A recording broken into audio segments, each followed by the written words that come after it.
everything else then.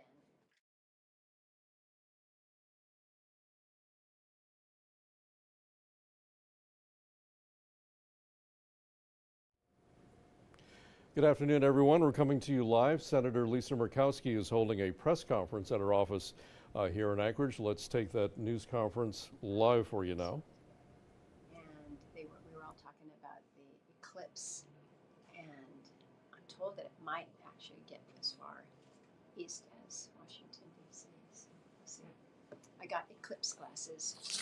I don't know what I did with them. I hope I didn't break them. But yeah, quite excited. Kids are quite excited about the eclipse. Okay, I'm ready. You're ready, all right. If you're ready, we're ready. Are you ready, Beth? Good to go. Okay, all right. Thanks for coming over. And for those of you who are online, I don't know who's online, but Joe will tell me later. Just wanted to do a little bit of a recap because there was an opportunity after we passed the first round of appropriations bills about a month ago.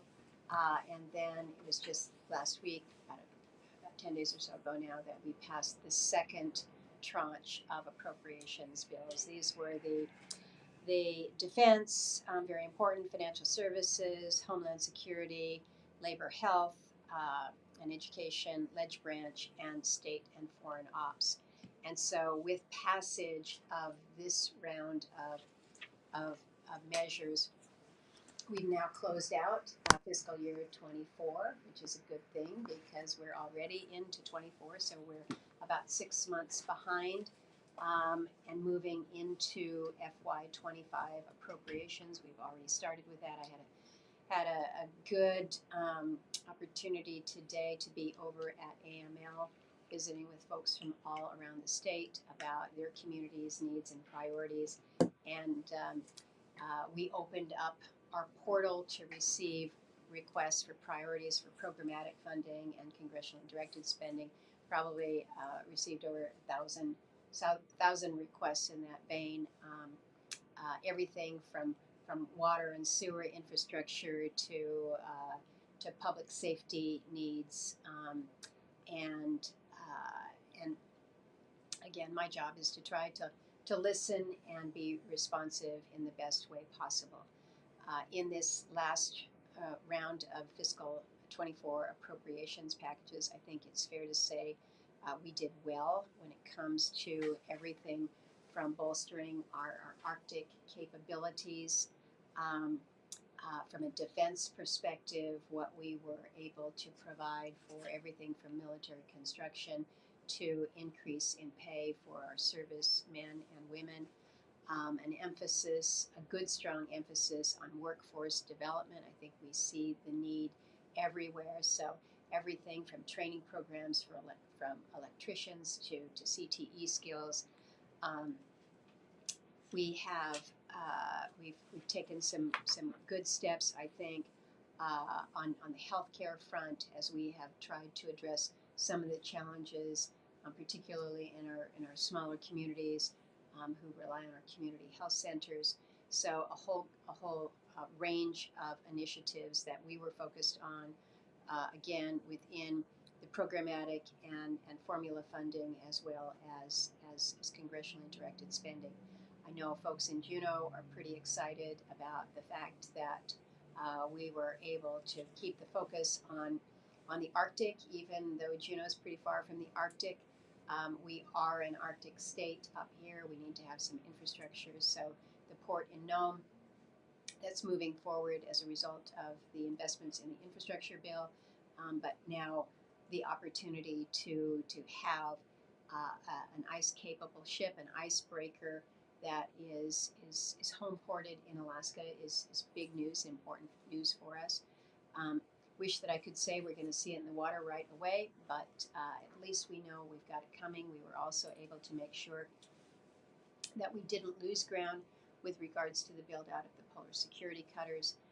We're going to have an opportunity next week at the Arctic Encounter Symposium to really focus on some of our key Arctic infrastructure. But suffice to say, we're glad that we have gotten the endorsement from colleagues, and it's now enacted into law that support for a commercially available icebreaker is going to be there. I can itemize things within the measures that we have that are significant to people's specific region, or just kind of keep it at top line and take questions. But I think one of the things that I want to reinforce for people around the state is we have a shortened timeline in front of us for our business when it comes to funding the federal government. I am not so naive to think that we're going to be able to close everything out by September 30th, the end of our fiscal year. That's really a stretch, and I don't think that we can stretch that far. But our job will be to do the best that we can as quickly as we can. When we get back to Washington next week, we're going to start off and probably move straight into confirming judges, followed by the beginning of impeachment proceedings that we will receive from the House on, I believe it's the 10th of April. The way things work in the Senate is that when the House sends across articles of impeachment, it becomes the pending order of business. So we will have to figure out how we dispose of that. But it's things like this that, again, kind of move you off a legislative agenda calendar. And I think it's fair to say we have a lot that is still on the agenda. We've got to get the National Defense Authorization Bill moved forward. We've got a Coast Guard reauthorization bill that we would like to move forward. There is a tax package that is over on the Senate side now that came across from the House that people are very interested in from a housing perspective with regards to tax credits for housing, child care, research and development. So there's good pending business out there, FAA reauthorization. So we'll see how much we're actually able to get advanced along the way. Last thing that I might add is I've had an opportunity to travel in a few communities during this short break. Down in Seward yesterday, met with some community leaders in Girdwood, going to Fairbanks tomorrow. We've got our salute to the military up there, and we'll have an opportunity to go out to a village in the interior. But everywhere I'm going is conversation about housing. And again, the focus at AML, the first question that was asked is, what more can be done on the housing side? So these are priorities within our individual communities, certainly statewide and at the federal level. So we're working through different pieces through the appropriations process. I get that. Through the process of enhanced tax policies, working with the state, but we recognize the need is really out there. So with that, I'll turn it over to you all. Beth, you want to go first? first? Yeah, I was gonna say I can go first. So we've read a little bit about this in recent weeks. But what is your stance as of now on the Republican Party and a potential departure from the GOP? So I've made it pretty clear that I've been a member of the party since I was registered to vote. I haven't changed my registration. I think a lot of people actually think that I did when I lost the primary in 2010 and I ran as a write-in. I was a write-in candidate, but I was still a Republican. So I haven't changed.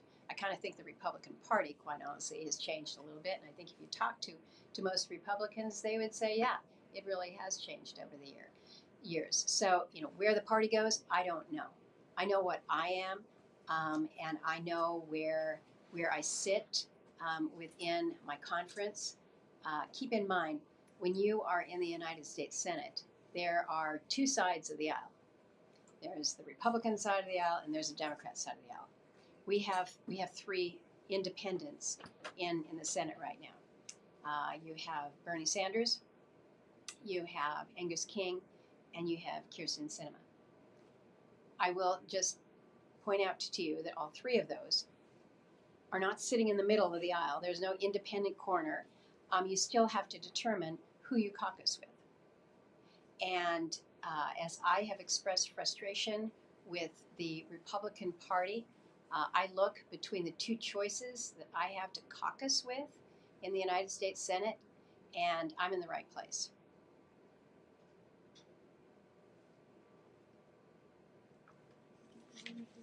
Iris? Yeah, I have maybe a slightly related question. In Alaska, in terms of statewide races this year, there's going to be a U.S. House race. I'm wondering if there's a particular candidate in that race that you will support publicly.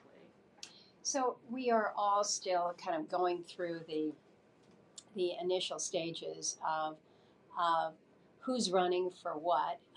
Certainly, at the legislative in the legislative field, filing deadline isn't until June 1, and that's the case for the House of Representatives as well. And so I have not made an endorsement. I'm also very cautious about how I do that. I don't engage in terms of endorsements like at local races. We just had our local race here in Anchorage. I'm a voter in Anchorage, and I choose not to endorse in these races because I think that those are local decisions that we as citizens of this community need to make, and they don't need to have the heavy thumb of a United States Senator weighing on it. So I haven't made any decisions about any of the races that we're going to be dealing with across the state, whether it's in federal offices or state legislative races. I got a lot of friends that are running. I have a lot of people that I would encourage to run. Yes. Actually, different subject. This is very interesting, but different subject. I think last time we talked about the Arctic claims or the territorial claims, and now Russia has objected, and I'm not sure I understand their objection. But what happens from here? So we submitted our mapping to the I'm drawing a blank on the name of the commission right now.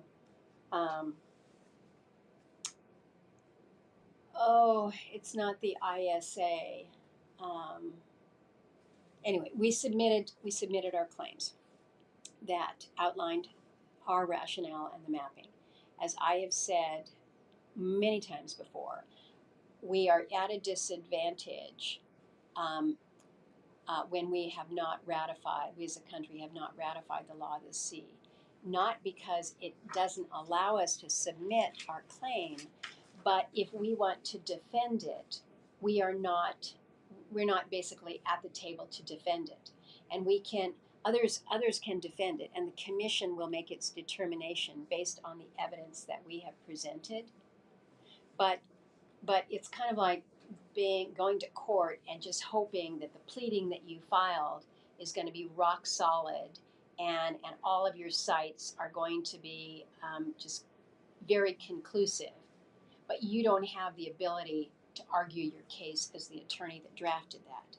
So our submission is still there, but we're not really able to be present, if you will.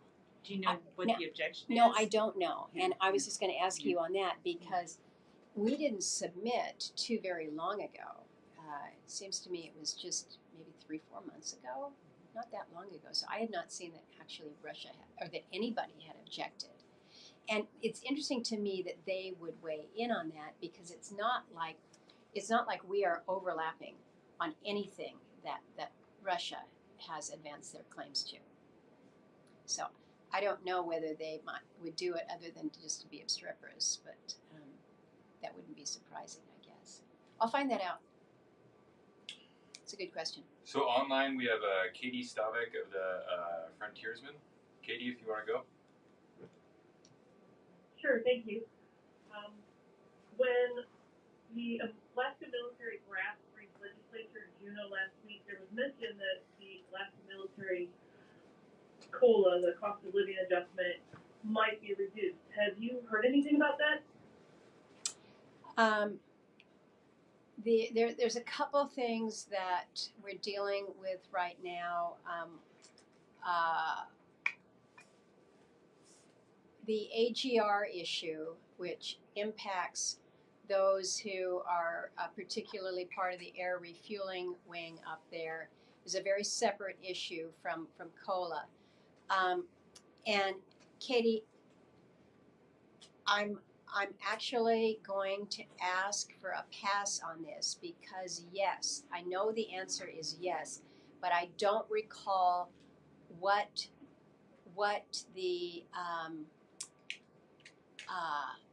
the consideration was and how at risk our COLA is in Alaska. But yes, this impacts us here in Alaska, and I believe in Hawaii as well. So what I'm going to do is I'm going to give you an opportunity to have actual input from my military LA, who can give you the full background on that. But it is a concern, and I'm just drawing a blank as to where we are in understanding what the impact of this will be. But I also understand that it is not it's not fully formed, and so what we're trying to do is make sure that we don't see that reduction. What we're trying to do is we're trying to increase the compensation. We just got the sign off from DOD for the cold weather pay for those who are in military installations where the temperatures reach 20 below or more. So that covers us up in the interior at Eielson and Clear and down here at J-Bear. And it's a recognition that when you're operating living in a colder environment, your pay, you don't get an increase in pay to put snow tires on your vehicles.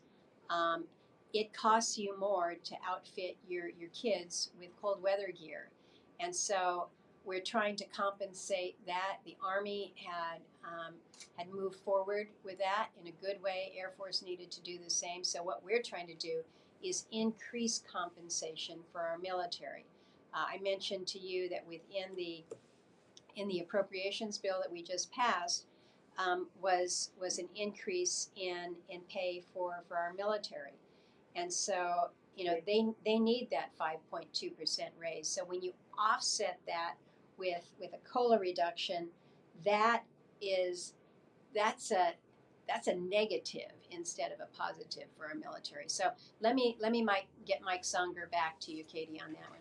And Katie, I'll follow up with you on that. Okay, thank you.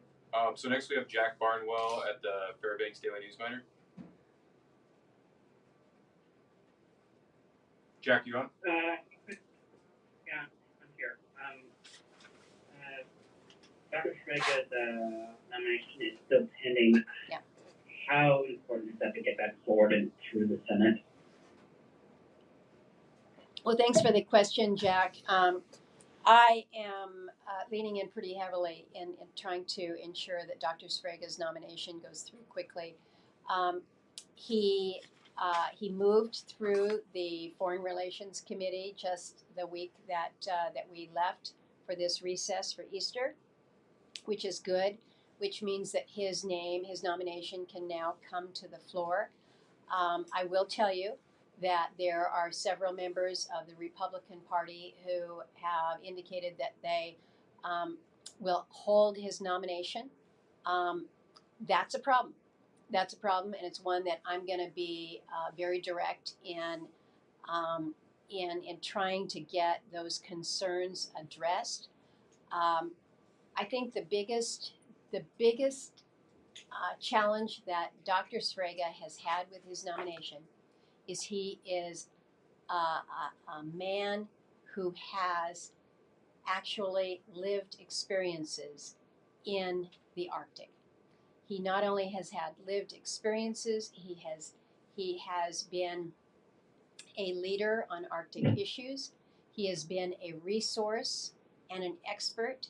He has written on it. He has lectured on the Arctic. He has keynoted so many speeches on this he cannot remember has done. The Senate typically doesn't get men and women that have this much background in the countries that they have been nominated to represent. And in this case, it's multiple countries, it's a whole region. So Dr. Srega comes highly, highly, highly qualified. And he has been to Arctic nations, including, believe it or not, Russia. Now, that shouldn't shock any of us here in Alaska, and I know I'm being a little bit sarcastic in that. But for some of my colleagues, that is a liability. They're like, wait, Russia is at war with Ukraine. You can't have connections in Russia. You know what?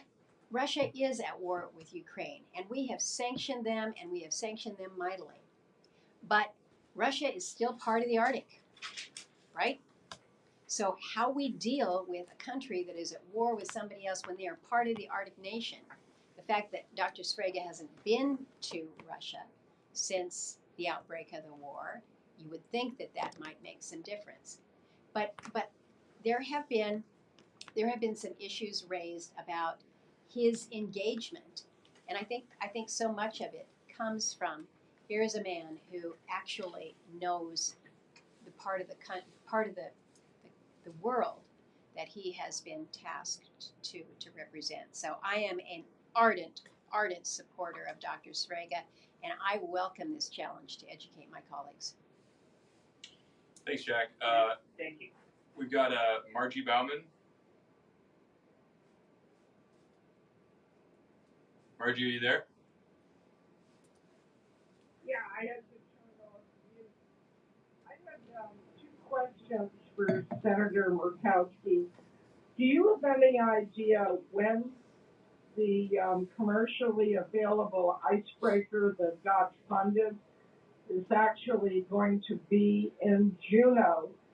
And the other question I had is whether your office has had any requests from the fishing industry to keep shrimp from India from being imported to the United States. The New York Times had a really big article on the horrible conditions for people who are working in the harvesting and processing of shrimp in India. It sounds like almost slave labor conditions. I was wondering if you've gotten any inquiries about that because of the low price they are selling them for in Alaska. Thank you. Yeah, let me take your second question first because I'm not aware if there have been any initiatives within State Department or Treasury or otherwise where we would be pushing back on shrimp from India. But this is very, very reminiscent of what we heard not too many months ago about labor conditions in China. And one of the ways that we were able to really push back on the Russians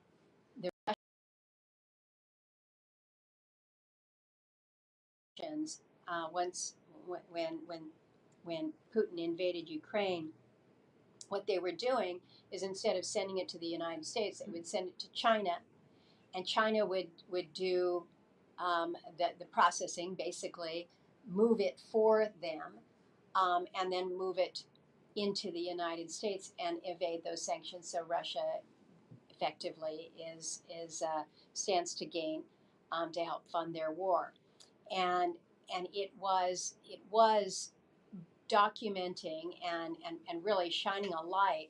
I don't recall whether it was the New York Times specifically that wrote that series about the labor practices in China, and you saw Trident Seafood say we have severed all of our commitments with anybody that has certain labor practices. We've really seen how those kinds of stories and the level of awareness that they have created about workforce environment, labor practices, and really making sure that we are we are not we're not helping to support in any way practices that would not only be not sustainable fishing practices, but not humane from a from labor standards practices. On the issue of the icebreaker, I wish that I could tell you, Margie, that we're going to have that ship in the water right away, but this is a commercially available icebreaker. This is the IVIC that has been down in it's down in the Gulf of it's not the Gulf of Mexico. They're off of Louisiana, but I guess that is the Gulf of Mexico. Yeah. But the IVIC has seen Arctic waters before. She was up in the Beaufort and the Chukchi during Shell's operation in about a dozen years or so ago now. So we know that she can perform up there, but she's not a Coast Guard ship, and she will be operating under the Coast Guard. And so she will have to be outfitted to Coast Guard specifications. So now that the law has been signed and we can move forward with that purchase, it's going to take some time. I hear everything from an optimistic 18 months to a couple years and more to have that work done. And then you have the home porting side. We Coast Guard had done the review of various Alaska sites for home porting for a commercially available icebreaker. They came back with a recommendation of Juneau. We've been working with the community of Juneau to address how they build that out in terms of the dock itself. But it's more than just having a dock. It's the other things that the community will offer the crew and their families. And so we've got some work to do on the home porting side. In fairness, we're going to have to include additional shoreside infrastructure support in next year's appropriations bills to accommodate that. So we've got some work to do, but that's a good challenge because what it's going to allow is for us to get a ship in Arctic waters for the first time in a long time. Thanks, Margie. So next we have Liz Ruskin. Excuse me. Hi, Senator. Donald Trump has been saying that he's being persecuted in court. He's complaining about a rigged system. He's made derogatory statements about judges and prosecutors, sometimes their families.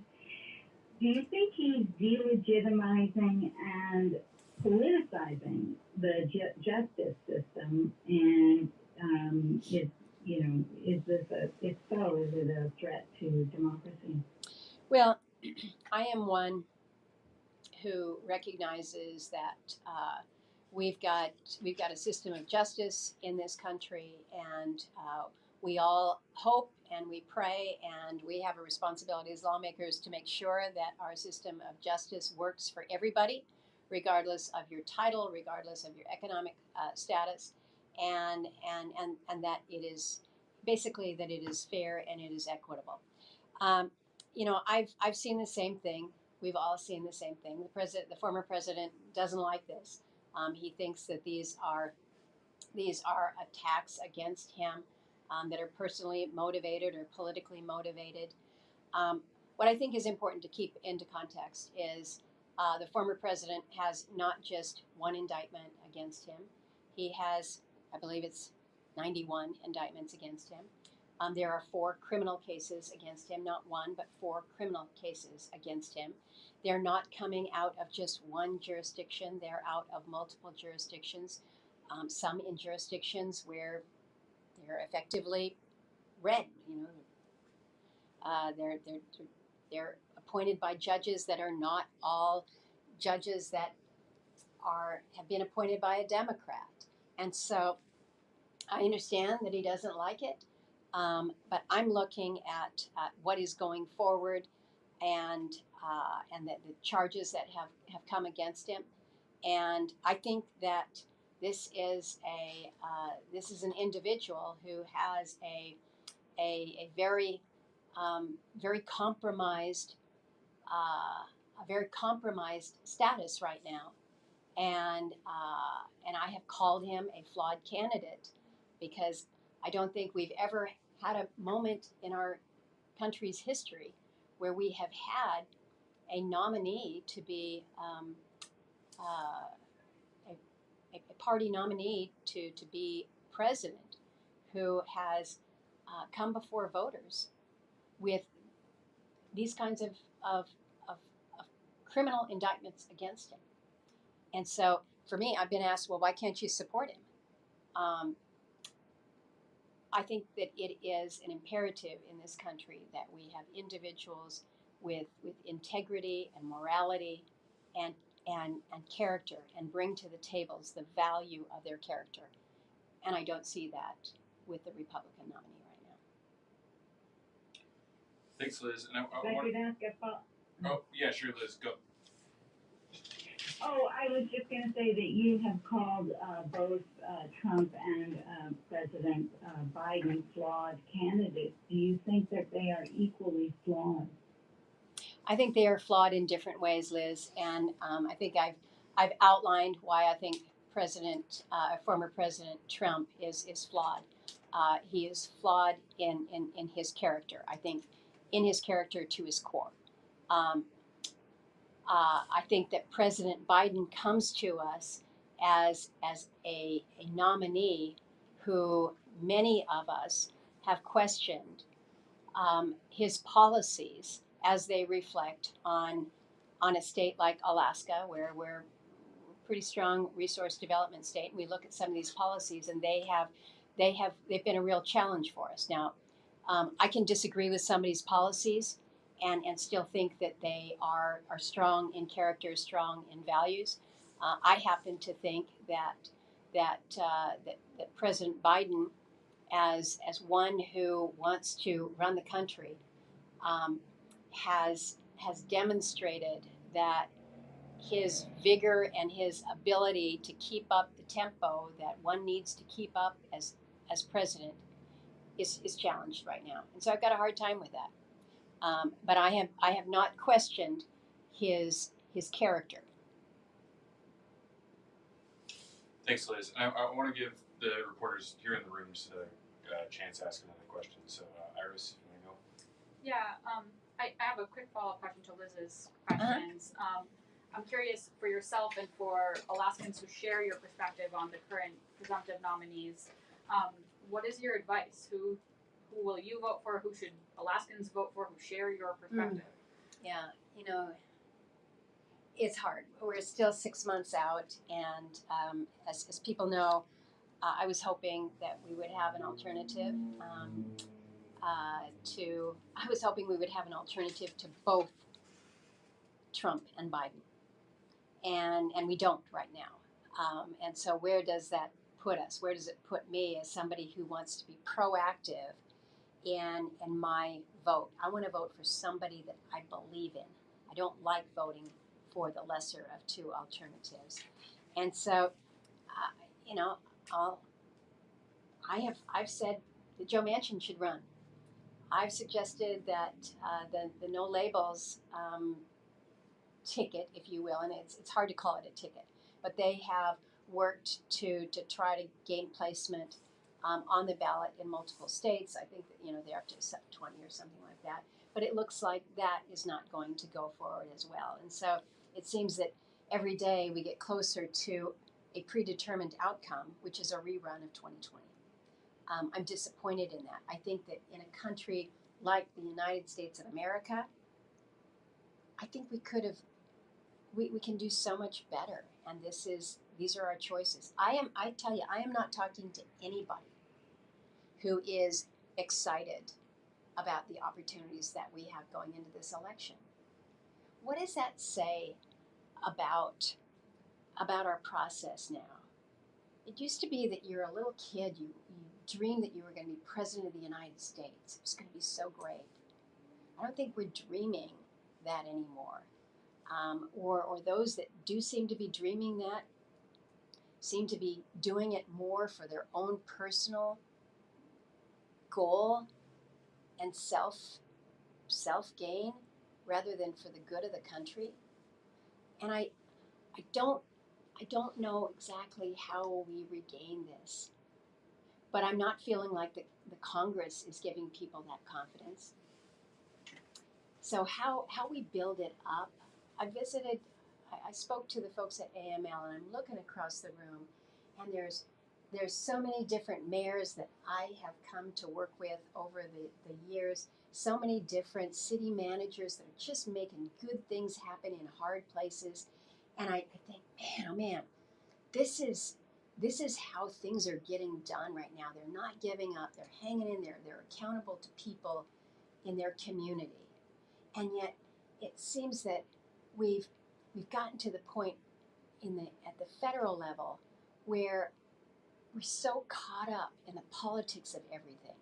I can't even talk to you unless I know which team you're on. Are you a Republican or a Democrat? Because if you're on the wrong team, I'm going to hate your idea. We've lost sight of the best part of who we are as a people when we can't recognize that compromise is important.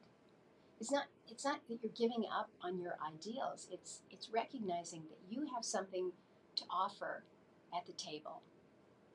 I was with elementary students at Girdwood Elementary this morning, and they were in 6th grade, and we were talking about what it is that I do.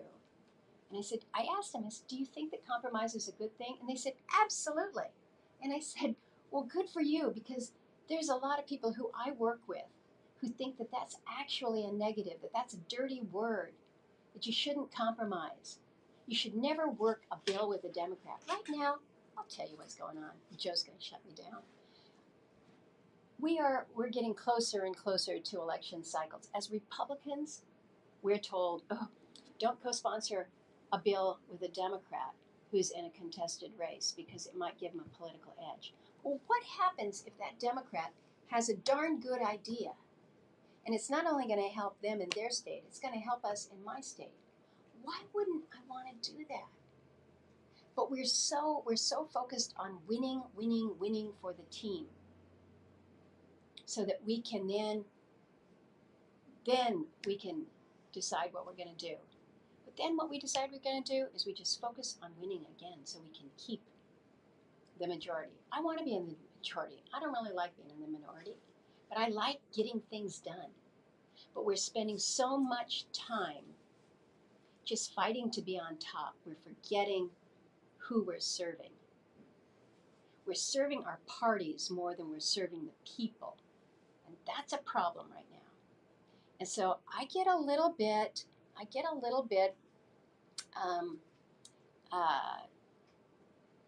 kind of, I don't know, edgy with some who are so disciplined along the party line. Because I don't think that they're giving most people in this country a space to be comfortable. Because most of the people that I talk to are focused on who's helping my kid succeed in school. Is it a Democrat or is it a Republican? I don't care. Is it a good teacher? Are we getting the level of of support with public safety. Is my town safe? Is it Republican? Is it Democrat? Do I really need to get fixated on that, or do I want to be safe in my community? And I think we've got to get back to who we're serving, which is not a party label, but it's the people. And I don't just serve the Republicans because that's the label that I have chosen. I have to serve every person in this state, every kid in Girdwood Elementary who's never voted for me, may never vote for me, but it's them and all the people who I'll never meet. And that's what we should be doing, and we're not focusing on that. So this is where I can come back to Alaska and I can get centered on what matters. I go back to DC and we get kind of back in this spin cycle, this hamster wheel, whatever it is. And everybody goes in their own room. You wear your team t-shirt, and it's a battle. And you know what?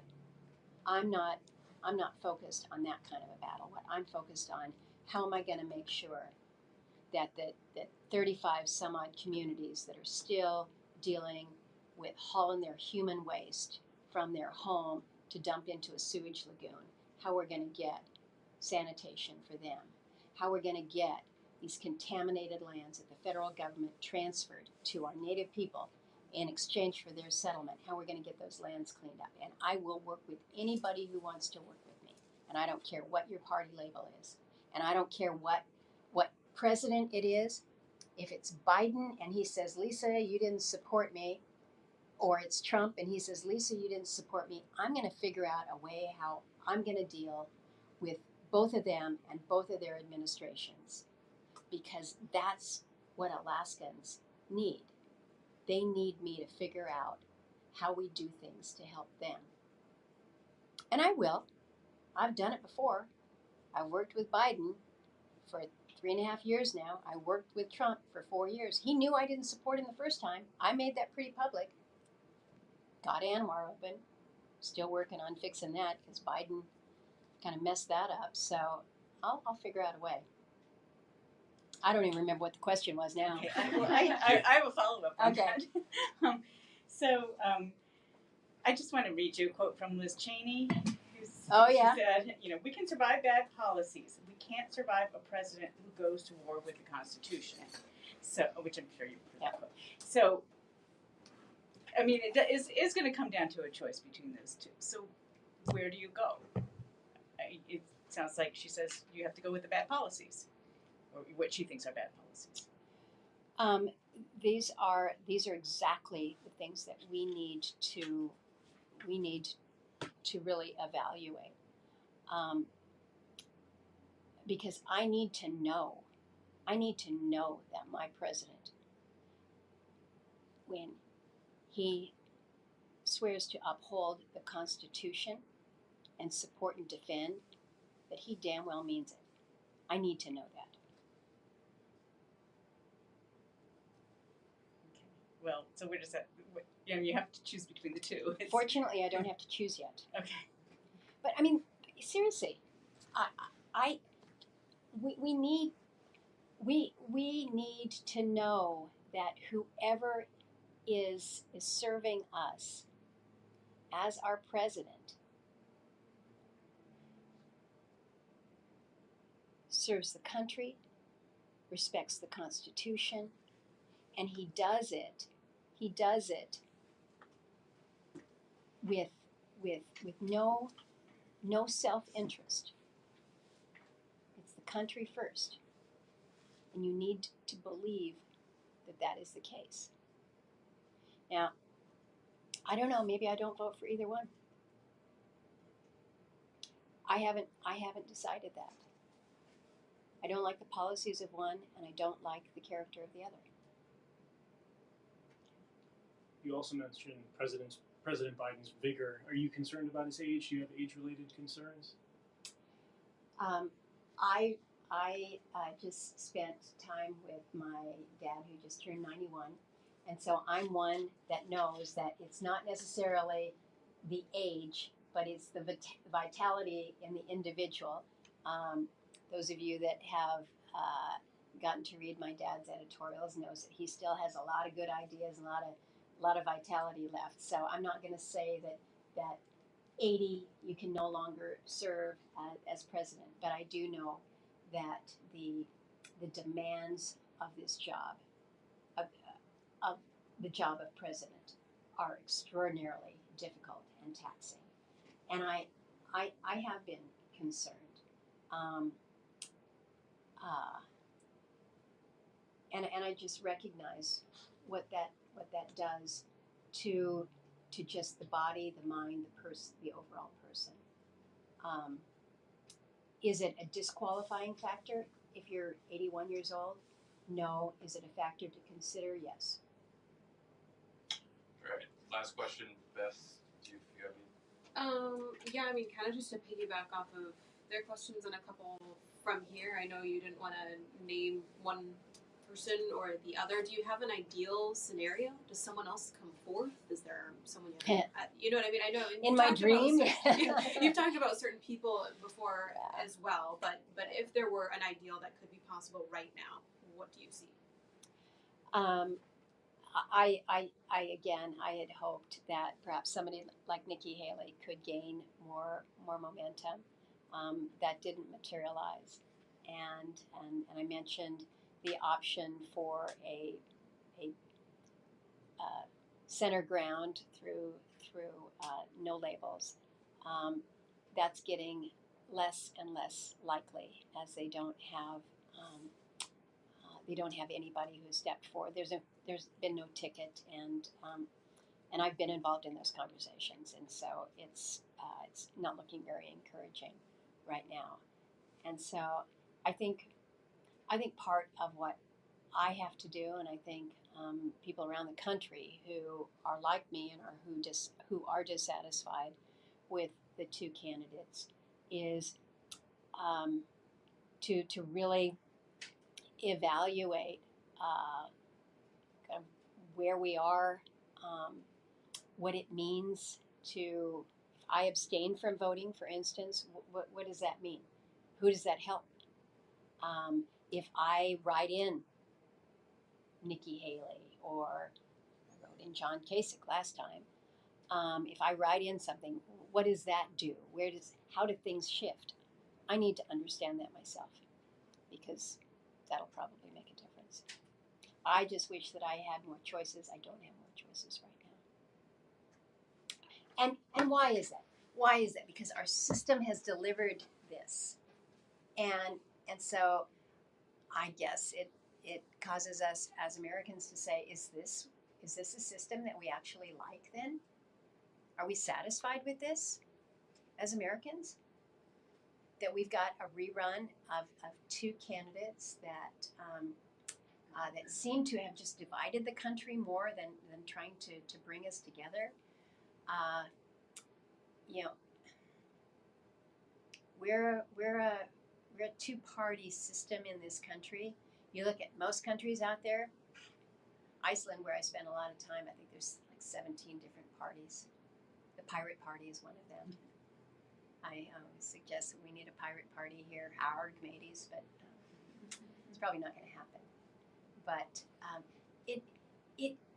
it's not a bad thing for us to think about this structure that we have, that has been driven by the parties, by the Republican Party and the Democrat Party.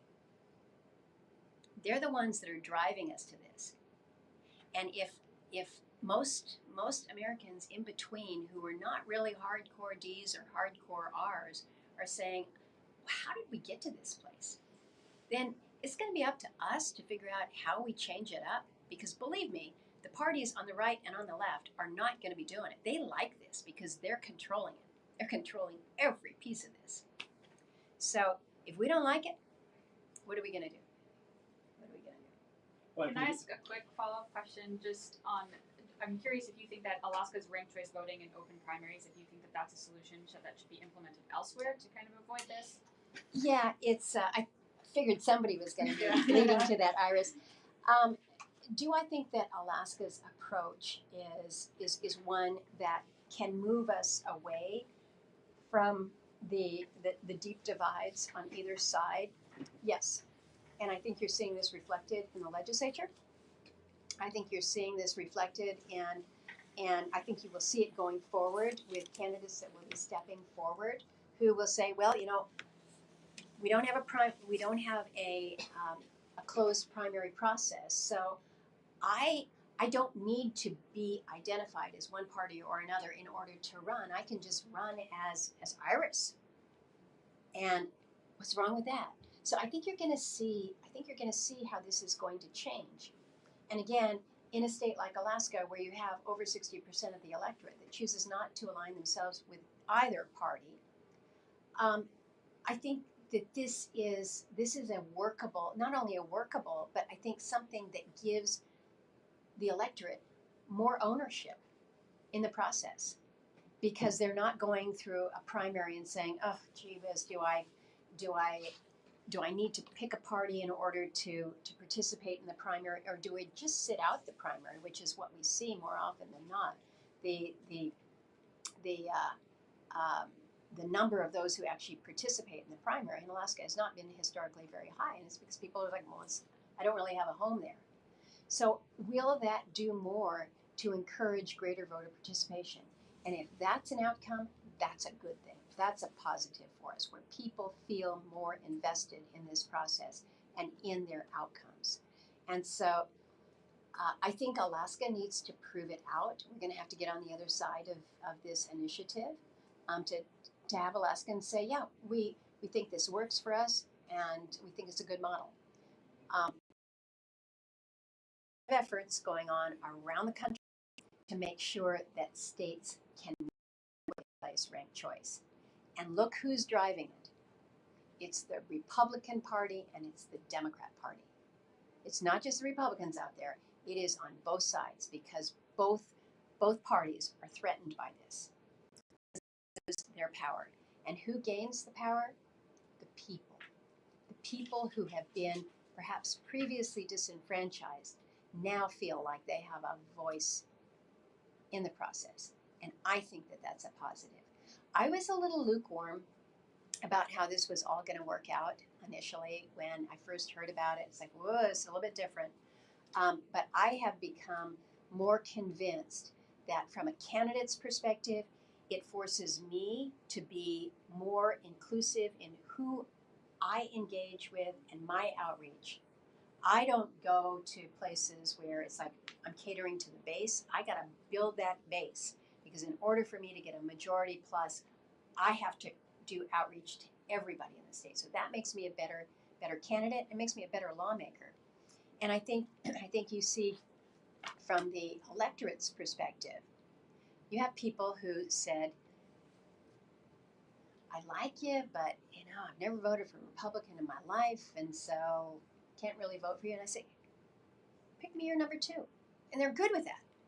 And they can actually be okay with their selection because they felt like they could shape it a little bit more. So I think there are examples of voter or election reform that maybe Alaska can lead on, that the rest of the country can look to and say, that might be a model worth following. And one last question. The Alaska Republican Party is holding its convention in a couple weeks. Do you see a place for yourself there? Do you think that there's importance in bringing your ideas to the state Republican Party? I think that the state party is going to have, they're going to have their own level of discussion. I think they, as a state central council, state council, SEC. They've made their position known on ranked choice. I think, again, it's viewed as a threat to the Republican structure, just as it's viewed as a threat to the structure of the Democratic Party. So I don't think that that's probably going to be as welcome a message at the convention. I'm not going to be participating, though. All right, thanks, guys. Really appreciate it. Thank you. Thank you. All right, you've been Thank you. And the snow continues. Happy birthday, You've Carol. been watching and listening to a live news conference. Senator Lisa Murkowski at our office here in Anchorage, speaking for more than an hour and spending a big part of this news conference talking about politics, where she stands and her role in that. She tried to clear up some ambiguity that was in national reports a couple of weekends ago when she talked to CNN, and there were some doubts about whether she might leave the GOP. She reaffirmed today that she intends to remain a Republican. She said she's always been a Republican, but at the same time, making it clear she cannot support the presumptive presidential nominee for the Republican Party, former President Donald Trump. Today she called Trump and Biden both flawed candidates, saying Trump was flawed to his very core. And she also questioned, though, Joe Biden's ability to keep up with the rigors of being president. And when pressed about who she was going to vote for this November for president, she said, quote, "Maybe I don't vote for either one. I don't like the policies of one, and I don't like the character of the other." But she also added, too, unfortunately, I don't have to choose yet. So we'll see where Senator Murkowski comes down when it comes to who she's going to vote for in the presidential election. Our Beth Verge was at this news conference today. She'll have a wrap-up of what Senator Murkowski had to say coming up on Alaska's News Source at 6, and we'll have a full article on this coming up on alaskasnewssource.com later this evening. Thanks for joining us, and we'll see you this evening.